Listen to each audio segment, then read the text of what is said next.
姐妹大家平安。今天主日，我们一起用圣经的话语，还有我们实际的分享来与大家勉励。现在刚开始之前，我们先唱一首诗歌来敬拜赞美。我们先唱《永流活水》，大家开口一起来唱哈。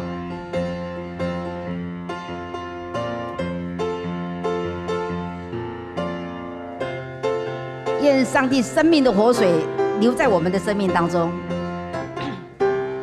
生命的活水从我涌出来，却对着心路瞎眼看得见，打开监狱门，释放被掳者。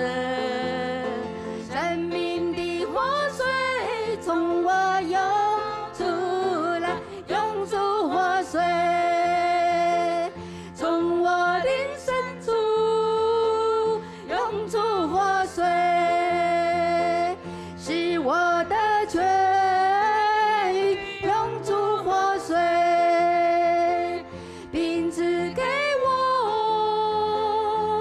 那丰盛的生命。生命的活水从我涌出来，却对着心路瞎眼看得见，打开监狱门，释放被掳者。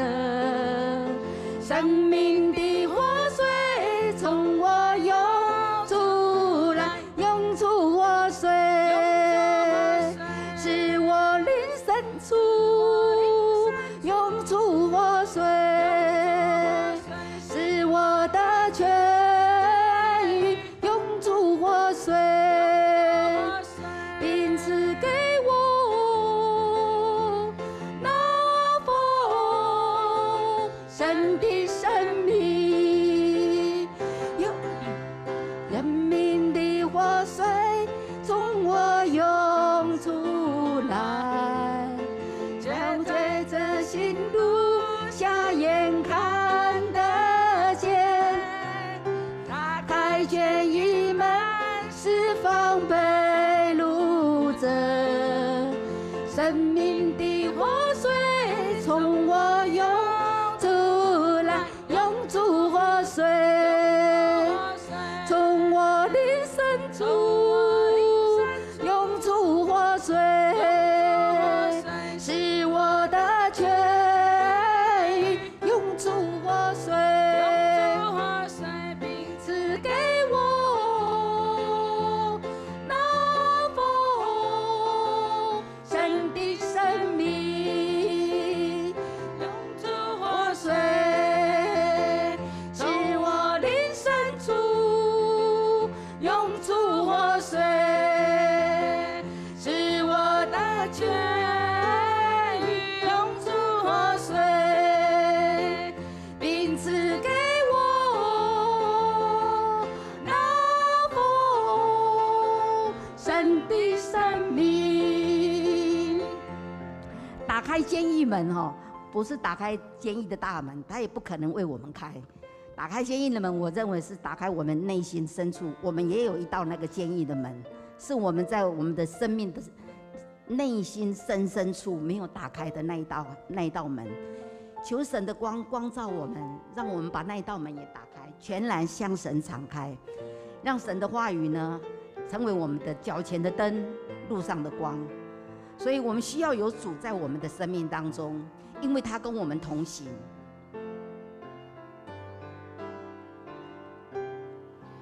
因你与我同行，我就不会孤寂。欢笑是你同行，忧伤是你共济。因你是我力量，我就不会绝望。困乏软弱中有你慈爱，我就得刚强。经风暴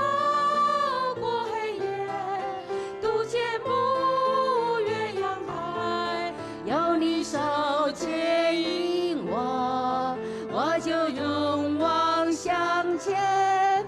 愿我所行路径，愿我所历际遇，处处留下有你同在的恩典痕迹。因主与我同行，我就不会孤寂。欢笑是他同行，忧伤是他共情。因主是我力量，我就不会绝望。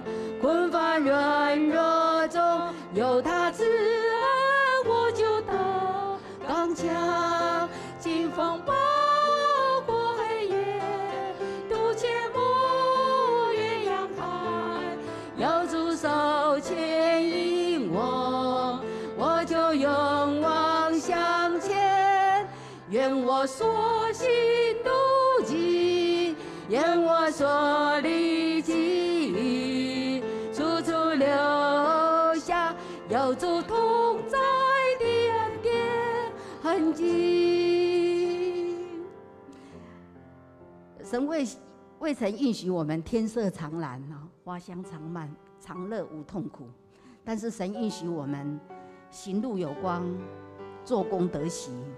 所以呢，我们可以在这个地方主日可以暂时放下我们人生的重担和忧愁，来到神的面前。希望我们领受了以后呢，能够带着喜乐、很健康的心，身心灵都是很健康的走出这个地方，重新得力。因为耶稣他在传道之后呢，他还会退到旷野。他退到旷野，就是指他在充电，他在与天父在连结他就会重新得力。所以这个时刻是非常重要的。其实这个是一个礼拜一次，我们每一天的生活也是要有那样的时间跟主连结，我们的生命、我们的能量会再一次的被充饱然后走在人生的道路，你真的会就有人家说心中喜乐会面带笑容，我们心里忧愁呢，灵就会被损伤。所以我们在这个地方是一直在学习的，我也在学习。我们来唱《爱我愿意》。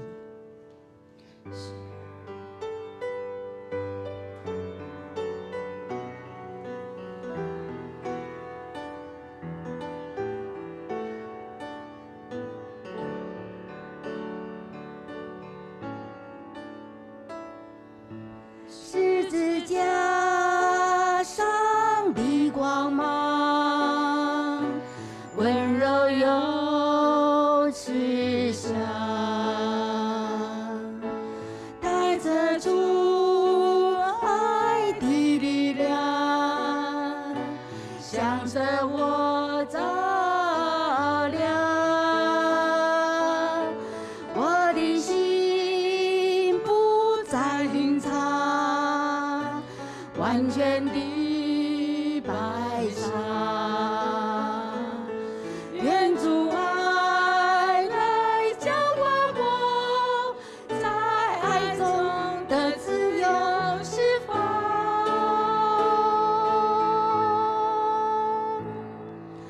我愿意降服，我愿意降服，在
我们一起来祷告。慈爱的天父，谢谢你，在你爱的怀抱中，我们愿意降服，因为我们人真的很骄傲，也很不顺服，因为我们有太多的自我了，因为我们太以为自己太了不起了。主啊，请你原谅我们，赦免我们的罪。求你在你的宝座前，我们愿意放下我们自己，更多的来求你的话语、你的爱来充满我们，让我们真正的谦卑自己，走人生的道路。因为有你在我们的生命当中，我们一切都会很平安。如果离了你，我们真的会落入困苦流离的光景。主啊，恳求你圣灵与我们同在，让我们真的因为有你的同行，因为有你的爱在我们的生命当中，我们的人生就可以真的是丰盛的生命，并且可以满溢出来，分享给别人，成为别人的帮助。求你与我们同在。孩子们，感谢祷告，奉耶稣基督的名，阿们。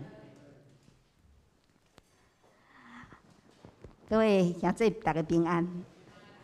上个礼拜五啊，牧师打电话给我哈，问我说能不能在今天的主日跟大家分享。我想了一下，我就答应了哈，因为我在台下做了28年，我在想明天将如何我都不知道，何况我不知道我还有没有28年，所以呢，我就说好，因为我在监狱的服事有18年。我从南洋教会开始，因为韩长照校长邀请我到宜兰监狱，跟当时的驻监牧师杜辉雄同工。我跟着他，在各教区的有工厂布道，还有那个读书会，还有个别辅导，还有监狱也有礼拜堂。我是傻傻的跟，慢慢的学，因为我生性很愚钝。所以呢，而且我的反应也很慢。我常常想说，上帝怎么会让我来到这个地方？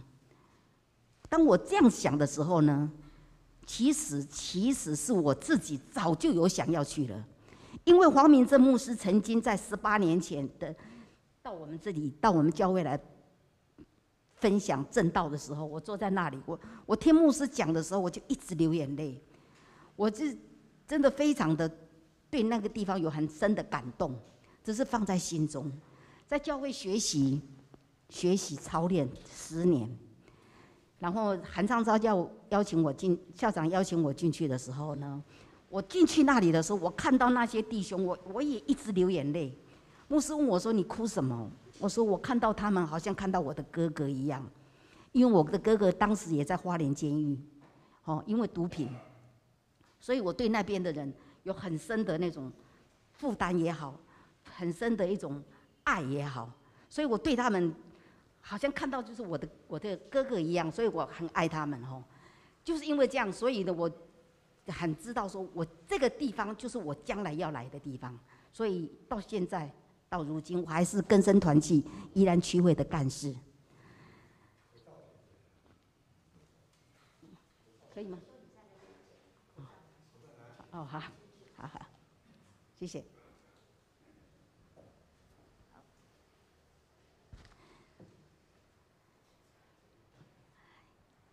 在监狱这么多年当中呢，我有一个很深的感触，就是监狱的服事其实是高难度、低成就、高风险。为什么呢？因为有人说，牛看甲北家嘛是牛嘛，有的人讲这个人都扣角啊，无路用啊啦。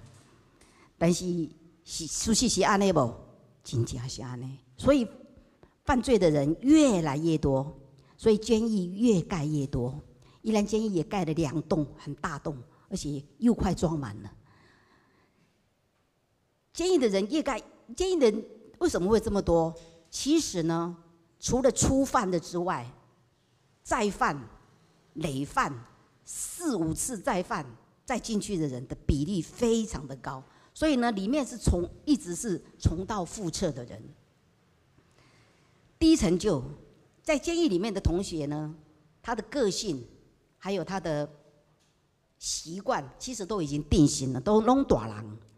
有一些人，他明明已经信主了，也有来到礼拜堂，但是呢，他同工厂的同学会告诉我说：“阿米姐，这个人在工厂里，在你的面前，他是说一套做一套。”所以我心里想：哇，那他很多套嘞。那第三个就是高风险。弟兄们出狱以后呢，他会在大门口打电话给我，问我能不能去接他。我跟他说好，所以我都会去接他们出来外面哈。其实呢，我对他们的那种感觉就是像姐姐一样，所以我在监狱里面的角色，就我不是老师，我是姐姐，或者是他们的妈妈一样。比如说有一个弟兄啊，他就问我说：“阿米姐，我已经在宜兰监狱关好关满了，因为他没有假释。你能不能？我过几天要出去，你能不能再接我？”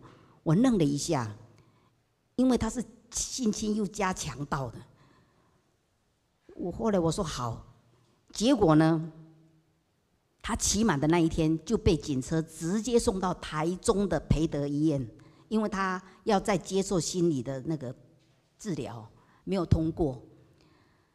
所以我在想说，这些例子呢，常常出现在我的生活当中。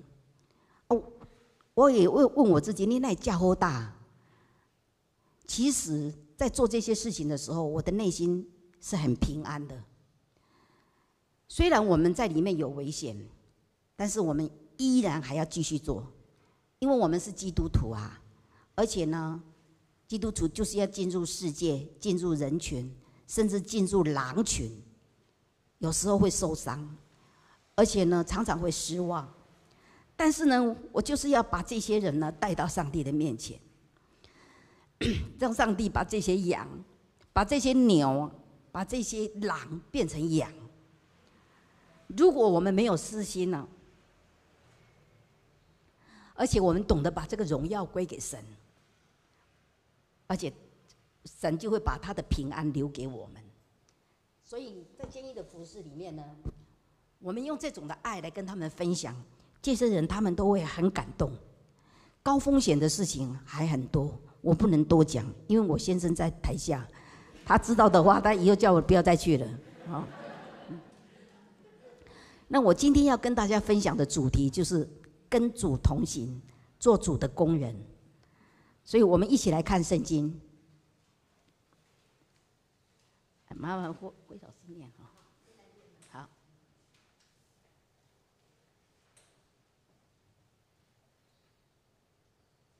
这个时候，我来攻读神的话语，记载在马太福音第9章35到38节。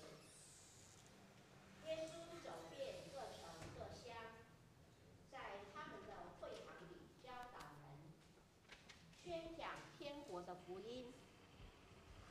又医治各样的病症。他看见一大群人，就怜悯他们，因为他们困苦无数，如同羊没有牧人一样。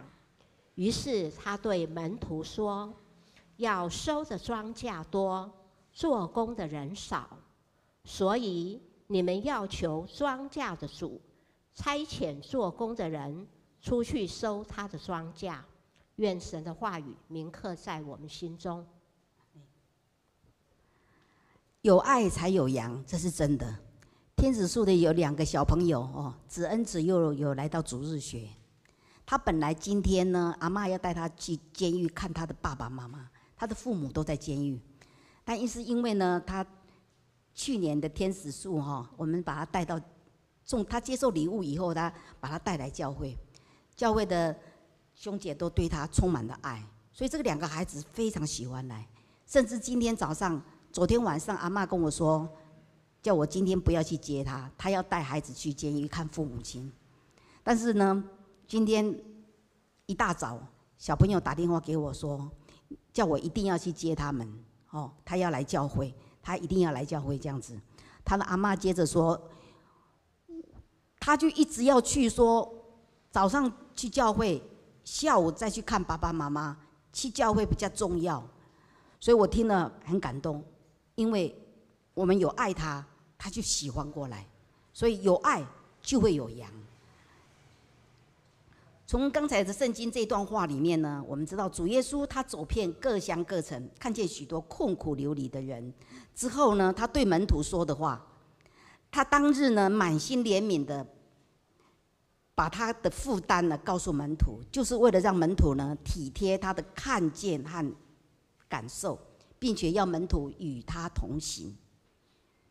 作为一个服侍的人，或者是说做一个主的工人，我们不仅对神有认识，对真理有了解之外，我想我们还要有正确的工人的态度和方法。今天呢，我就跟大家分享3个了解。为什么要这样子呢？如果我们有了这些了解了以后呢，神在我们的里面，你就会充满的信心。有一次呢，我要到监狱，那一天是福音工厂布道。我到了监狱之后呢，我的同工说他身体不舒服，不能来。牧师呢，那天临时又有事，也不能来，所以呢，我就剩下一个。然后另外有一群泛泛教会的同工呢，有8个一起来，他们要到另外一个工厂去布道。他问我说：“你在等人吗？”我说：“对呀。”那因为今天大家都有事，剩下我一个。他说：“你哪是一个？你很多嘞。”我说：“有吗？上帝跟你同在呀！”哇，这句话真的就是咚一下，好像那个啪啪一样的，让我很充满信心哈。然后我就去工厂了，工厂是150个人左右。当我要走进去的时候，他们那些工厂的人呢，那个服务员呢，就一直看我的后面，就说：“阿米姐，你的那个同伴呢？”我说：“有啊，在后面啊。”哪有？我说：“你们都没看见吗？天兵天将啊！”啊，他们说哦，他们就一直说哦这样子啊，那哈。其实那一天里面呢，我非常感谢主哦，因为我们平常都有在装备，牧师在分享在正道的时候，我们都有在注意，在诗歌方面呢，我们也是多有一些领受，所以呢，我都有准备去哈，有准备，所以我们能够在神的那种带领下呢，我们把爱分享给那些弟兄们。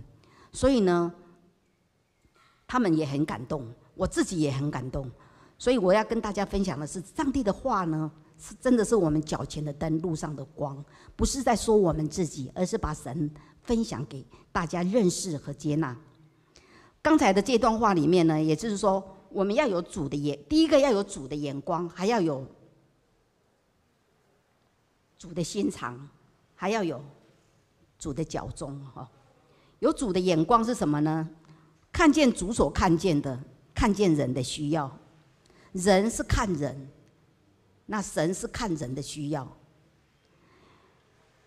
我们监狱有一位弟兄呢，他的刑期是16年又7个月。他的案子是性侵又强盗哦。然后呢，他在这个即将要期满的当中呢的期限里面，已经要期满了啦，可以说要期满了。没有亲人，也没有朋友来看过他一次，他可以说是被放弃的人。所以当我们去关心他的时候呢，他非常的感动，他也希望着他以后他要留在宜兰。可是我心里想，他要来到教会，教会的人可以接纳这种人吗？神看到人的需要，那我们看见什么呢？我们看见的也许是他的案子，他这种人，所以我们会怕。其实这个是难免的，但是如果有神的眼光和神的心肠的时候，我们看到的其实是另外一面。就如花莲光复有一更生团契总会，他有在那个地方盖的信望爱少年学园，在大新村，在半山腰里面哈，那里的孩子就是接受保护管束，也就是说他们的家庭功能已经是崩溃的。那里的孩子呢，非常的，人家讲说真无受教呢，而且呢，他的习惯也很不好。所以那里的同工，他常常要求黄明正牧师说，能不能少收一些这些个案哦，这些问题非常严重的少年这个个案。黄明正牧师听了以后呢，他语重心长的回答这个同工说：“我每次看到一个申请的这些申请的人，这些小孩子，我仿佛看见一个灵魂在呼喊。同工看见的是个案，这个属灵的长辈他是看到的是灵魂。为什么他可以看到这样？因为这个属灵的长辈他有主的心肠和主的眼光。我也希望说，我们的弟兄姐妹遇到有这样子的我们的坚毅的弟兄来到这里的时候呢，我们可以看见他的需要。因为这个弟兄呢，当我了解了他的背景以后呢，我深深的觉得非常的怜悯。因为他3岁呢，他的父亲就过世了，他的妈妈带着他就在改嫁，他的继父呢常常就打他，所以呢，他在青少年的时候呢，他就离家了，就到风月场所去混了，所以呢，养成他很不好的习惯，吃喝嫖赌，所以呢，落得他后来在犯案，就是这些很重的一些重刑犯，所以呢，他是被关在隔离舍的。那为什么我们可以去接触到这样的人？因为要有教化科特别的允许。当我去接触到这样的人的时候，他其实已经生病了，他病得很重，他的腰椎在里面就3次手术，他走路像那个企鹅一样。所以看到他这样子，他将来没有办法工作，而且身体又不好。上帝，如果这个人摆在上帝的面前，上帝会怎么样来安慰他，来医治他，来建立他呢？所以这不就是上帝透过我们来接纳这样的人吗？所以这个就是要有主的眼光。那另外我们还要有主的心肠。3天前，有一位姐妹，她打电话给我，她说她的弟弟罹患很严重的忧郁症，问我能不能陪伴她弟弟。我心里一想，这个重症的人，我一个人是没有办法的。我马上想到我们教会有关怀组，有慧仪老师，我还有其他的同工可以一起来做。所以呢，弟兄们、姐妹们，我们如果看到这样子的人，你会愿意帮他吗？还是你会跟他说平安哦，安利都就走人了？所以要接纳这样子的人，是要有主的心肠，我们才可以看见。因为主把羊和牧人来比喻作我们和他的关系。其实我们原来就是属于主的。如果呢，我们离开了他，离开了主，我们就会落入流离困苦的境界。所以呢，这些很多的弟兄呢，他们也因为不了解，也不知道有这样一位神呢可以医治他，所以呢，透过一些的别人的传递，让我们能够接受到这样子的人的时候，我希望我们整个教会可以动起来，来去帮助他。因为呢，关怀一个这样子重症的人，而且有重大的那个忧郁症哦，有经过精神病院，然后又出来哦，他的情绪是随时有时候会不稳定的。因为他需要人家陪伴，他怕一个人，所以呢，因为我们个人的能力有限，我们大家一起去协助他，所以呢，就会有康复的一天，尤其是把他带到神的面前。这个就是有主的心肠，有主的眼光，所以呢，我们可以有怜悯的心。怜悯的心的更深一层，其实就是认同感。认同感还有更深一层的，叫做感同身受。所以，那同情呢，只停留在心里，那是一种感觉而已，没有行动力。主怜悯人呢，他不但伸出手来帮助人，而且会医治他。所以我们愿意跟随主，成为主的工人，所以我们也会学习主耶稣的行为，他的心肠，他的眼光，来帮助那些需要帮助的人。而且呢，他要我们与他同行。他在经文说：“你们要与他同行。”什么是与他同行呢？各位兄姐，行其实是一个动词，它是走路哈，走路会行动嘛。所以我们常常要问自己：那我有没有行动力，还是只是说说而已？我相信，只要我们的内心呢被激励以后呢，其实我们是可以做到的。所以我们南洋教会其实是非常有爱心的。我常常感谢南洋教会的兄姐，在很多需要的方面呢，协助我，还有帮助更生团契。尤其是在天使数方面，我只要每次我写一份那个牧会函哦，在登上去的时候呢，第2个礼拜大家都会慷慨解囊，然后呢汇集一笔钱来给我去买礼物。各位兄姐，你知道吗？你们奉献的钱，这2年来，每一次都刚刚好。我常常想，哇，这个上帝你怎么不会？而且呢，也所谓刚刚好，它会多一点点。那为什么会多一点点呢？我自己想，因为现在物价刚好波动，他好像也知道。米价较贵啊的，因为我们是说好是350块，但是我们去买东西，一个娃娃就380嘞，哇，又超过，那你总不能380不要买啊吼。可是我还是买了哈，为什么？因为够，奉献刚好多，有多就是这样子，所以我非常感谢主说，上帝你真的是好厉害哈，你真的知道我们的需要，而且你给我们都是超过我所求所想的，所以我非常感谢各位兄姐，在我们需要走出去帮助别人的时候，总是给我子弹，让我能够做很多事情。那这个就是我们的感受，能够体会到主的感受呢，并且付诸行动。另外还有一位弟兄呢，他叫柯金波，他进出监狱，进出监狱28年，他在监狱住了28年。在监狱的礼拜堂里面呢，就是这位弟兄在荧幕上，这位弟兄，你看他今年已经65岁了，还这么帅哈，为什么呢？这是有原因的啦。他关了28年还可以长成这样，我也常常很佩服他为什么呢？因为他在监狱礼拜堂，他刚刚来的时候呢，他只要坐在那里，他的脚就一直抖，一直抖他的抖的意思就是说，就是看你，我在看你安怎，你给我表演啦你要跟我讲啥啊？你要跟我讲啥啊？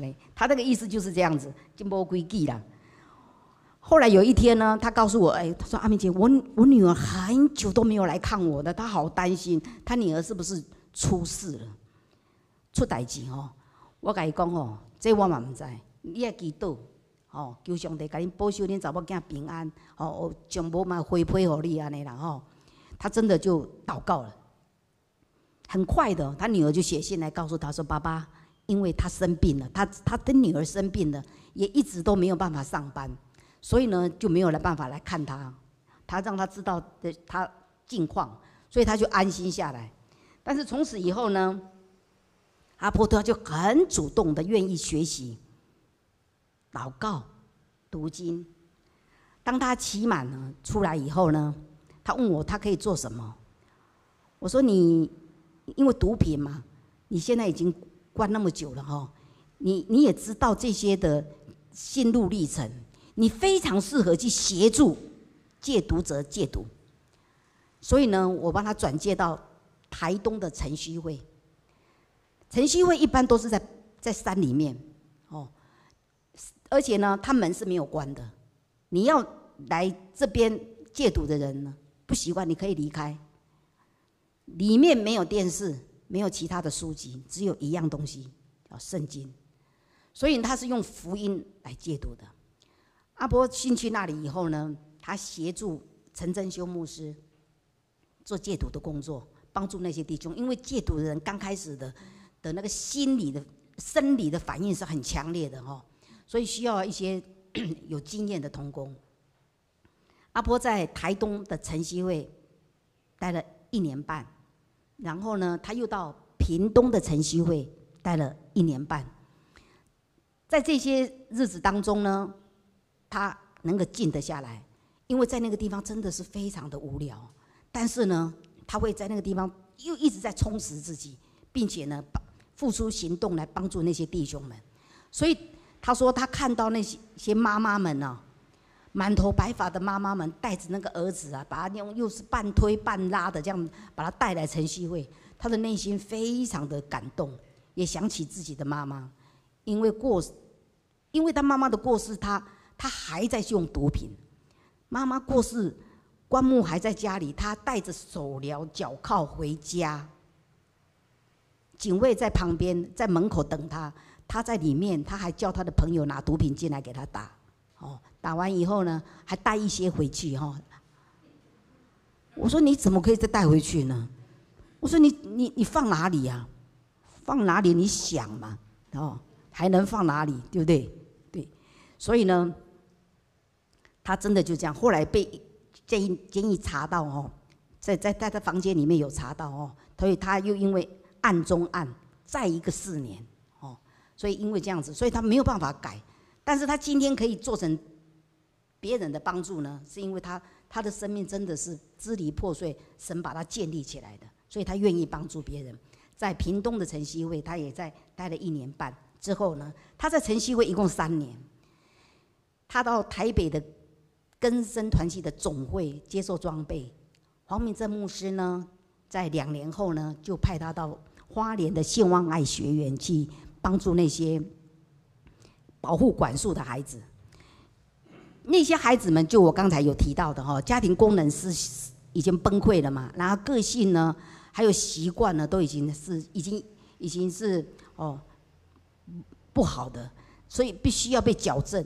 因为他年纪还小，所以他不能到监狱，他只能够去给他这种保护这个机构来去陪伴他来去给他学习这样子。所以阿波在里面的时候呢，在这个信望爱少年学园他要带孩子们去上课，然后载他们回来下课，然后呢，也就是说跟他们生活在一起，陪伴他们，就好像他们的爸爸一样。有一次啊，半夜他10点钟睡觉，其实他都到12点才睡，所以他常常告诉我他是睡眠不足的。因为这些孩子精神很旺盛，精力很旺盛，半夜就跑出去，然后呢，他就会在门口等他们，这个灯一都丢我就问他说：“你怎么会知道他们跑出去了呢？”他说：“因为有狗会叫啊，半夜狗会叫，所以他就知道说一定是有人跑出去了。”他就跑到门口去等音果真呢，就到一段时间以后，孩子们就回来了回来他还看到这个辅导在旁边他们也吓了一跳，他说：“你怎么会知道我们跑出去以后这样子？”他呢也没有打，也没有骂他们，但是呢，他跟他们就是说跟他们写悔过书，然后告诉他们以后不要再犯了这样子。有孩子不是讲1次就可以了，他们常常在出去读书的时候呢，到校外去买烟就藏在裤子里面他也知道他藏在裤子里面呢。我就问，他也拍照给我看说这些孩子们，你看他多厉害查不到，竟然藏在那身体上很秘密的地方我问他说：“那你怎么会知道他藏在那里呢？”他说：“因为我就是这种人啊。”哇！我说你太适合了所以你看，要是我们去的话，他说没有就没有啊，你身上稍微敲一下嘛，无安尼就算了。伊不是伊敲那个你绝对想不到的所在所以为的是什么？因为他要孩子们真的是那个习惯非常重要，因为习惯会养成你的一种，会变成你生活中的一种个性嘛。那个性会影响你的一生所以呢，他是说，因为他自己就是这样，从青少年就这样叛逆，一路走来，然后他到了真正出监的时候呢，28年的岁月在监所里面，他出来的时候已经52岁了。所以说，上帝可以用他的生命呢，成为别人的帮助，他非常的乐意。如今这个阿婆，你看她带这些孩子们哦，常常就会去出游啊，去哪里玩？只要放假的时候，她就会开车载孩子们去花莲哦，花莲县呐、花莲光复啦、吃冰呐，或者到别的地方去旅游，会带他们去爬山哦，这样子。她就是不敢带他们去游泳，因为她说因为我不会游泳，所以我不敢带他们去游泳哦。万一出事的话，她怎么办呢？这样子。所以阿婆的生活呢，其实呢，她就是跟主同行做主的工人，因为她在那个地方的待遇10多年了。她跟我说，我现在的待遇还是基本工资啦。我说哇，那真的是为主做工哦，上帝将来会报答你的。她说我知道啊，有搞得好啊，有搞赢的好。所以呢，我们可以知道说，他已经把这个世界的东西呢，已经不放在眼里了，生活够就好。其实他自己本身有很重的负担，因为他未婚的时候呢，他生了一个有一个小姐帮他生了一个女儿，生完了就跑掉了啊，所以呢，他这个女儿是他的妈妈，就是阿婆的妈妈和阿嬷在抚养长大的。那因为父母都不在身边嘛。那隔代教养呢，会出现很多问题。这个女孩子也是一样，早早就结婚了，哦，也早早就离婚了，然后呢，也生了一个女儿。所以呢，阿婆就要这个女儿呢，常常会跟爸爸就说她的诉苦哦。所以呢，为父的心就是这样，他会尽全力的来帮助她。我也说这是你应该的，因为你亏欠她太多了。所以呢，在生活当中呢，他在照顾这些孩子。在另外一面呢，他也在照顾他的女儿，所以他的心情是很平静的。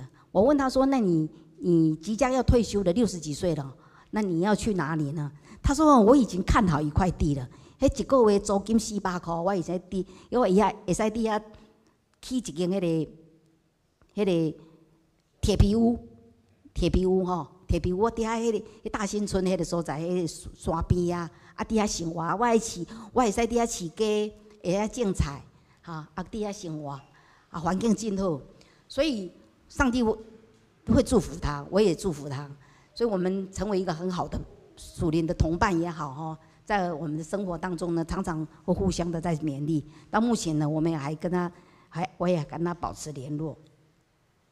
那另外还有一位弟兄呢，他也在我们本教会，他叫李正传哈。李正传弟兄呢，他真的是从无期徒刑又变成无限的恩典了。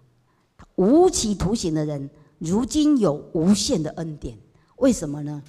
因为他本来是关2年而已，结果他在里面愈学在愈大尾，出来了不但吸，而且还卖。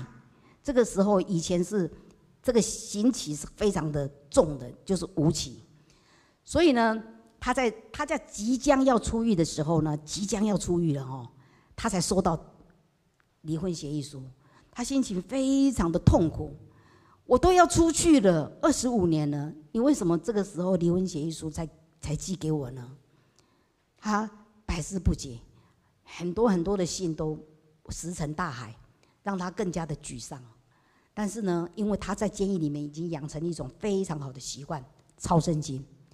他新旧约圣经抄3遍，所以呢，每次他投稿的那个文字哈，我拿给慧丽老师改，他改了以后呢，拿给我，没有一个字他有改过，也没有增加。我说，慧老师你怎么都没有改啊？他说有啊，不用改啊，文章那么有生命，而且连一个错字都没有，就不用改了，就没得改了哈。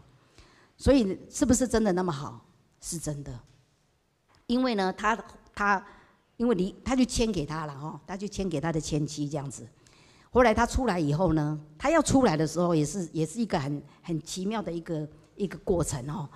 因为每个人要出来，里面的人出狱，我们是不知道的，我们志工是不会知道的，除非他至亲的人才会知道。因为建议他只会让他至亲的人都给他写信，其他的人都一定他会查，你是不会知道的。那天我刚好进去。他刚好在整理，整理他的东西，已经出来了，在外面另外一个房间。我就问他说：“主任，你在做什么？”他说：“阿妹姐，我要出去了，我今天就可以出去了哦，我现在在准备东西了哦，因为那个借户把他以前的东西还给他，他在整理这样子。所以呢，我就跟他说：“恭喜哦！”我就离开了。后来呢，我出来的时候呢，我就在门口看到他哈。我其实有我请那个借户跟他讲说，在门口等我。所以呢，我出去以后呢，我就载他，我就问他说：“准啊，那今晚要带？”伊就跟我讲：“你去猫咪所在要找妹妹。”结果那个地方早就没有人住了，早就没有人住了哦。他就觉得很奇怪，他怎么没有联络他呢？所以呢，他前妻也在他出来的前一天，已经手续都办好了哈，离婚手续都办好了，所以他也不敢再去找他，所以他可以说是孑然一身了。所以呢，我跟他说：“那你要去哪里？”他说：“我不知道。”我说：“你先去照相，要换身份证，那个20几年了，你那个身份证要换照片。”结果我在路边等他，等了很久。他出来以后，我问他说：“你哪会去遐尼久啦？”伊甲我讲：“阿妹姐，我翕一个相，甲翕4遍啦，第5遍才成功安尼。”我讲：“啥人爱翕遐济遍？伊照相馆是专业的呢。”伊讲：“老板说我的眼神一脸的惊恐，我的眼神一脸的惊恐，那个迄个相片袂看一啦，去也共惊到安尼吼。”迄袂使，你爱过去，你眼神啊，你哪会惊到安尼啊？因为他跟他怕丢车惊，为什么？他不知道他去哪里啊？他在里面已经习惯了，他不知道出来他要做什么，然后也很惶恐，因为他找不到妹妹嘛，妹妹是他至亲的人，怎么会这样子？所以呢，他就说那个老板就叫我一直照到第5次，他说这个还勉强还可以啦，就这样子哦。所以我就一看，我觉得说，真的是这样哦。他那个第5张也是还勉强可以，可见他的内心深处真的是惶恐。后来因为我就帮他找住的地方，打电话去问各个教会哦，刚好西安堂的赖学贤牧师那边有一间雅房，还有一间，然后呢我就请他过去那边哦，然后就暂时住在那里。他那里住的都是宜大的学生，宜兰大学的学生哦，那些学生呢？本来也不知道，而且有一个陌生人进来住了，因为那全身都恰凉恰红，前面后面都刺满了。那些学生一看哦，哇，都吓坏了，怎么我这个好像大哥住进来了这样哈，大家都很害怕，很害怕，就跟牧师反映说，我有这种坏人住进来，那怎么办呢？这样子哈，牧师说你们要给他机会啦，他不是说他这样子就是坏人这样哈。后来我就跟他准讲说，有人这样反映哈，他就说没关系。各位弟兄姐，你知道吗？他在那边住了3年，准要离开的时候，我开车去帮他搬家。帮他搬家的人是那些大学生，然后跟他说：“川哥，你以后要常常来看我们哦。”这样子。我在车上就问他说：“那些孩子怎么会跟你那么好啊？还叫你要回来看他？”他说：“嘿呀。”因为我很照顾他们呐、我说你怎么照顾他们？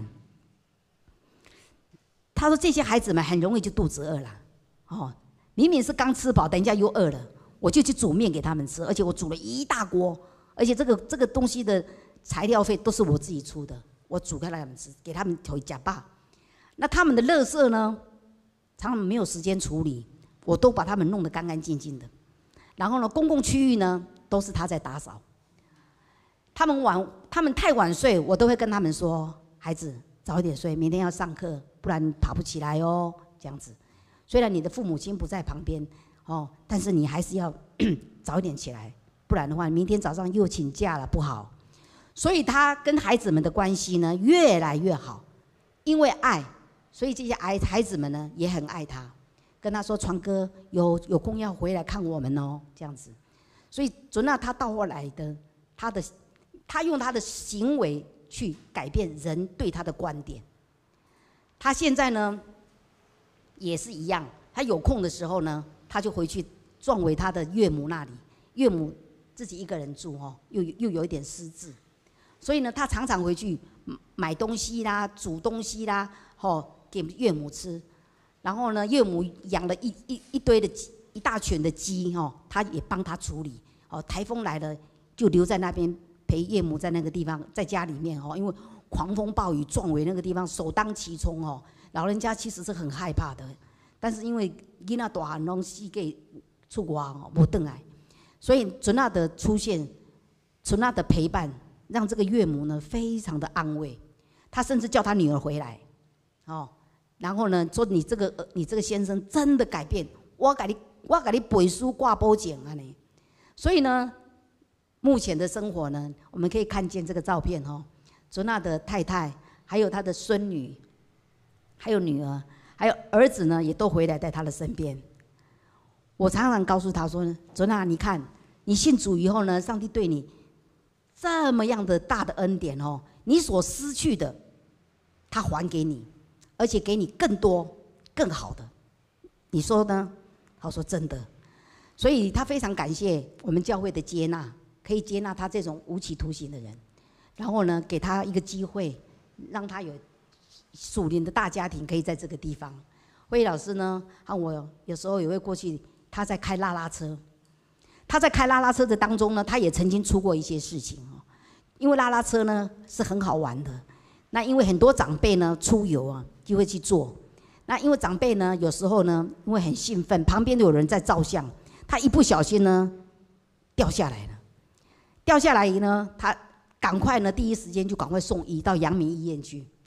那个长辈他自己也知道是自己的疏忽掉下来的，但是呢经过诊治以后呢，医生说没有什么问题，他自己也觉得没有问题，所以他也很感谢这个拉拉车的公司对他的第一时间的照顾，也买一些水果啦，也包一些红包给他所以回去了。但是呢，过了不久，这个家属的这个长辈的家属提告，要告这个公司，告诉公司呢要赔偿130万，所以呢，让这个公司受到很大的一个莫名其妙的这种的要求然后并且要这个当日的司机也要提告这样。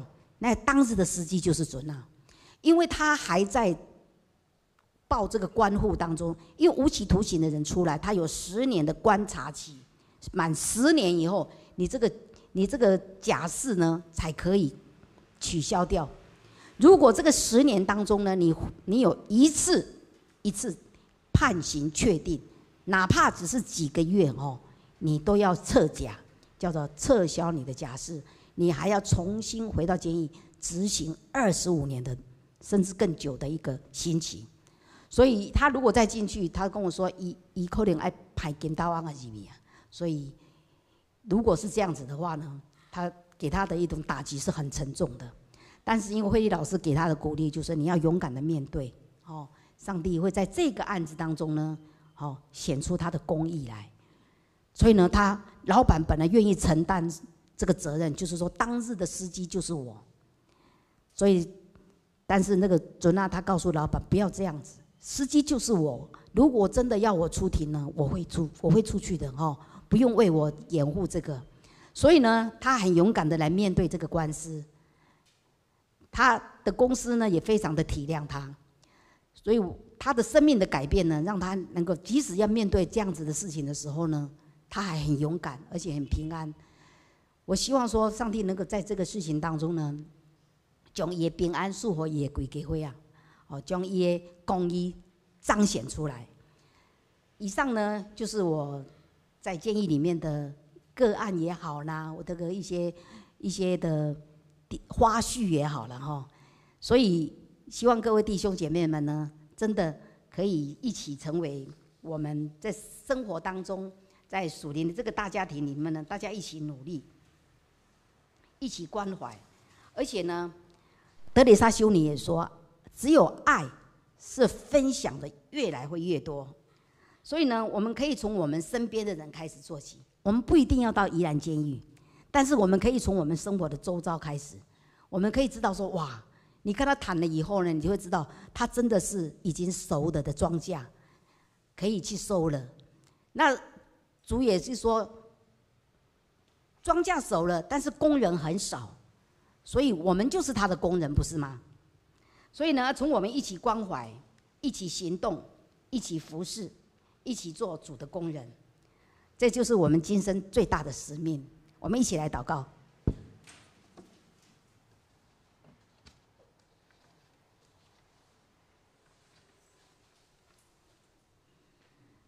慈爱的天父，谢谢你，你赐我们生命气息，因为能够呼吸，我们就好感谢你。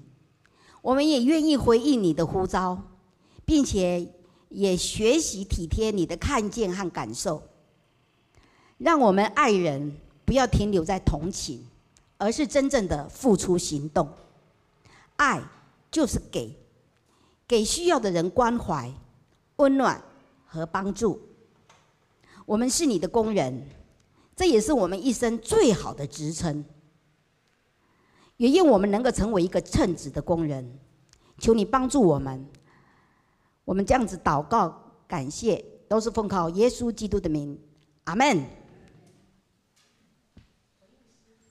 好，我们来唱回应诗《爱我愿意》。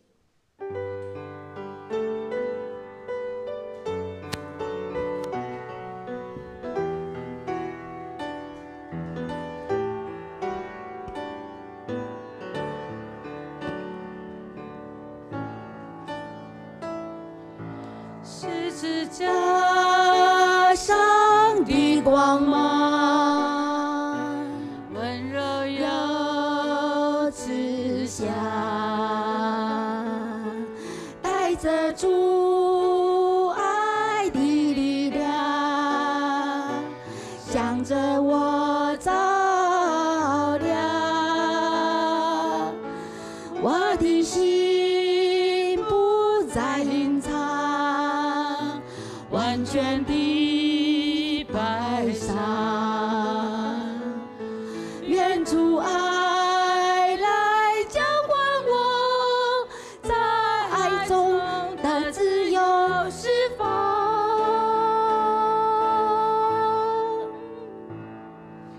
我愿意降服，我愿意降服，在你爱的怀抱中，我愿意降服。你是我的主，你是我的主，永远在你怀抱中。你是我，你是我的主。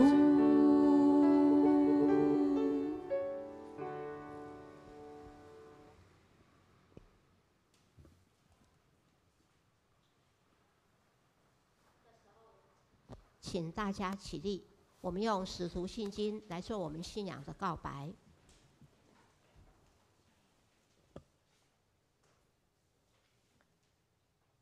我信上帝，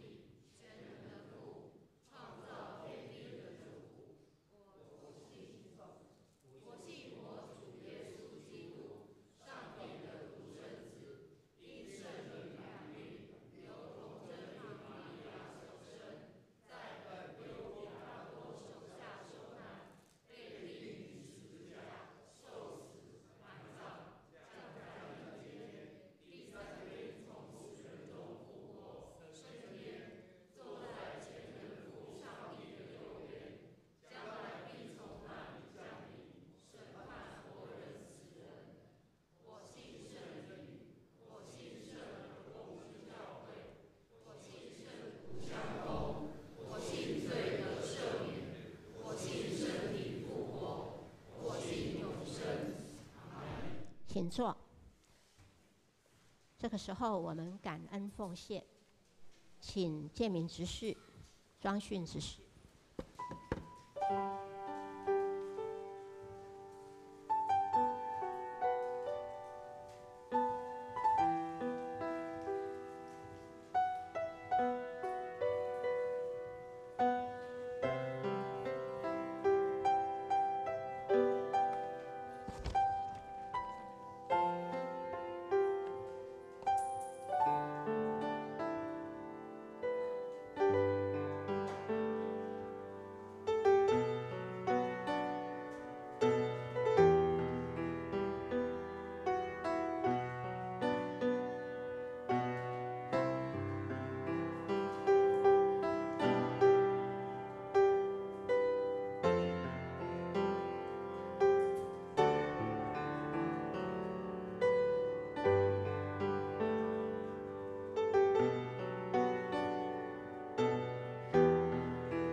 现在我们来念金句，本周金句。好，我们一起念。于是他对门徒说：“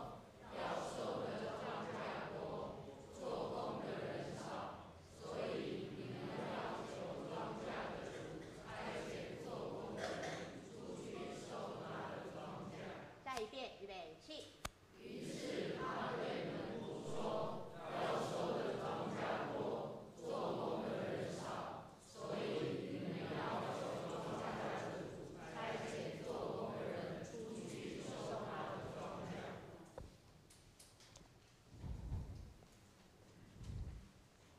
好，在迎新报告之前，我要回应一下刚才芳美的分享。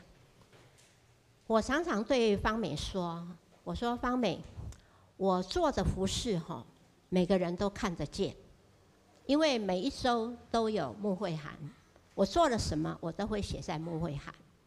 可是芳美的服事，没有人知道，她在三星监狱，没有任何人知道，她就是默默的做。”因为我也跟着他进到三星监狱服侍了好多年，他真的在三星监狱里面，我们只要走过那一道一道的铁门，要进到工厂，沿途都有那些受刑人要到其他的工厂去做事情的，一路上就是芳美姐好，芳美姐好，芳美姐好，嘿，然后呢，他真的是用耶稣的爱去爱这些受刑人。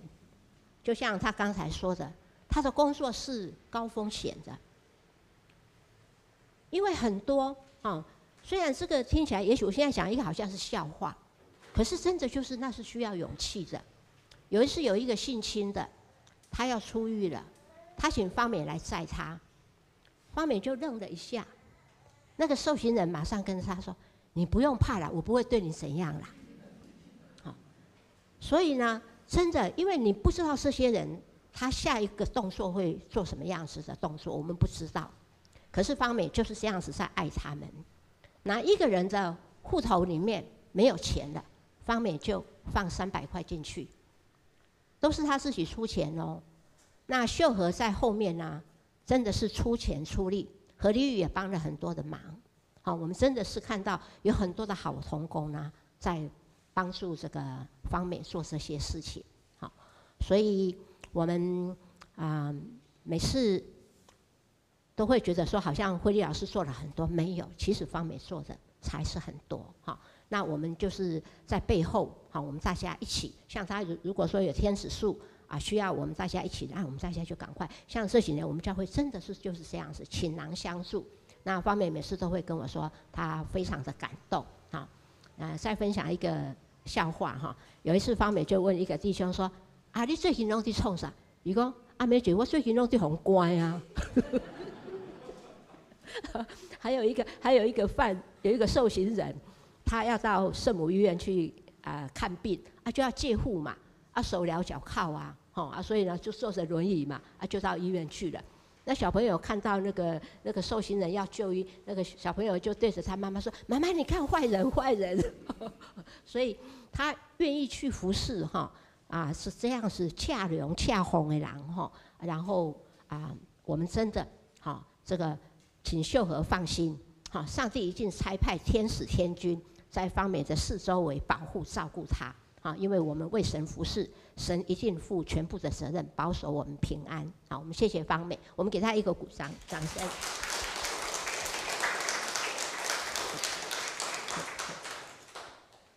好，接着呢，今天有3位新的朋友，也是芳美的，就是好像就是你昨天跟我说的那3位朋友，彭曼娜、郭婉婷、魏慕明3位朋友。好，我们请，好，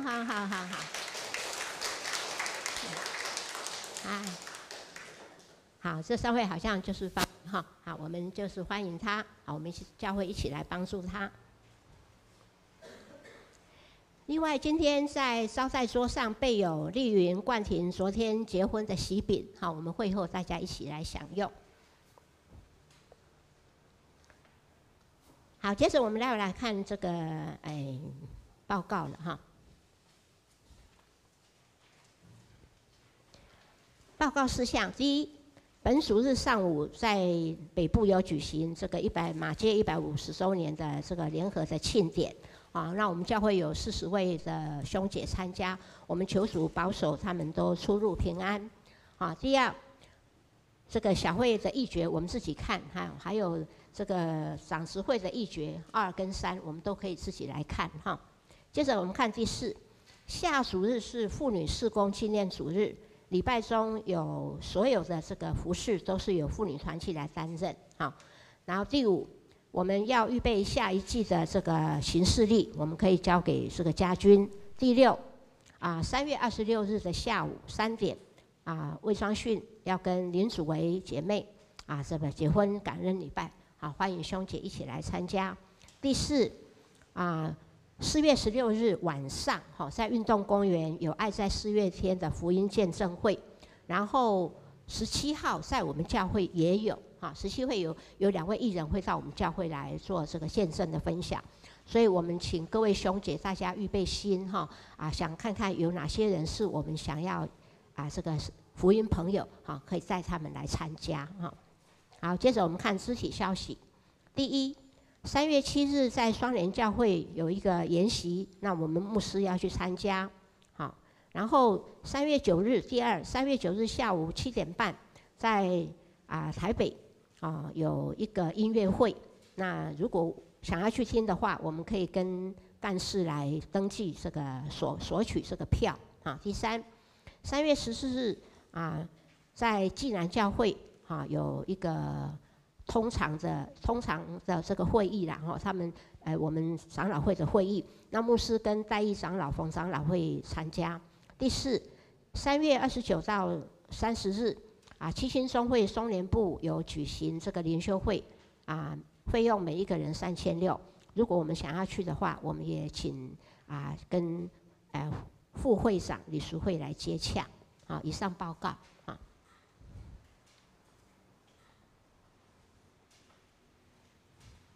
好，现在我们要祝福公祷。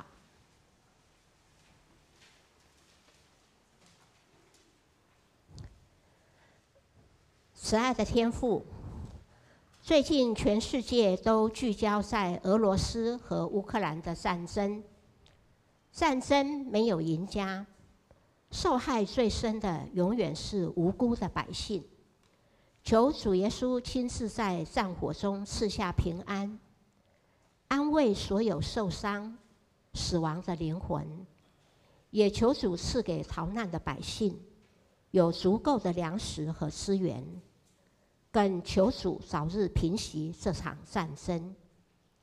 今天教会有40多人北上参加马街来台宣教150周年联合庆典礼拜，求主保守庆典礼拜圆满，所有参加的兄姐出入平安。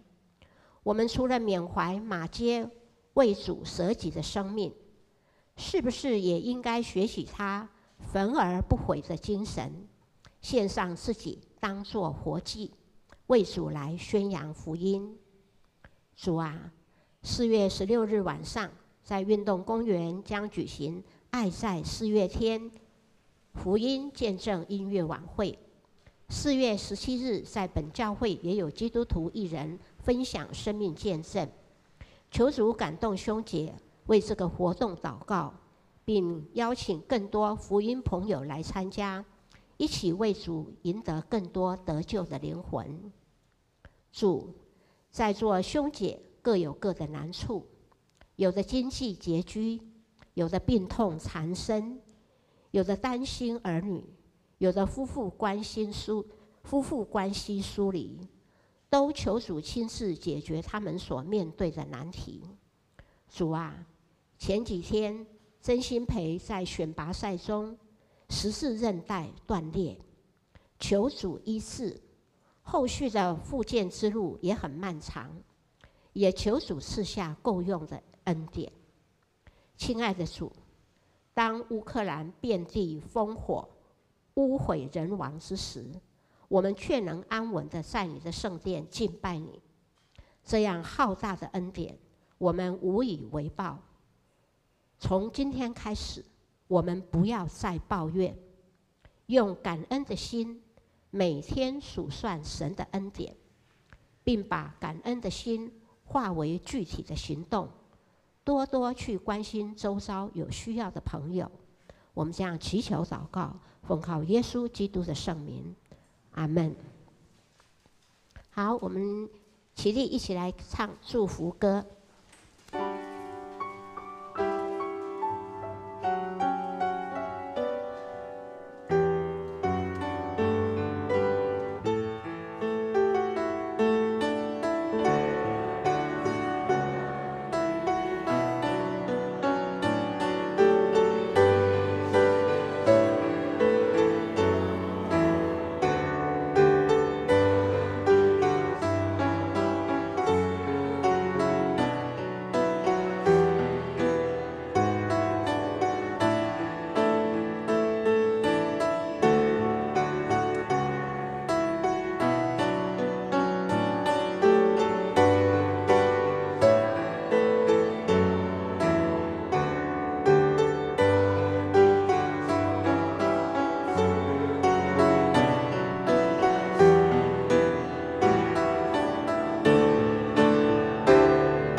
今天是马偕牧师在台北有150周年的联合庆典。马偕牧师跟随耶稣的脚踪，他是伟大的宣教士。愿我们每一个人也成为一个小小的宣教人士。愿上帝的恩典、慈爱、圣灵的相通，与我们众人同在，从今时直到永远。阿们。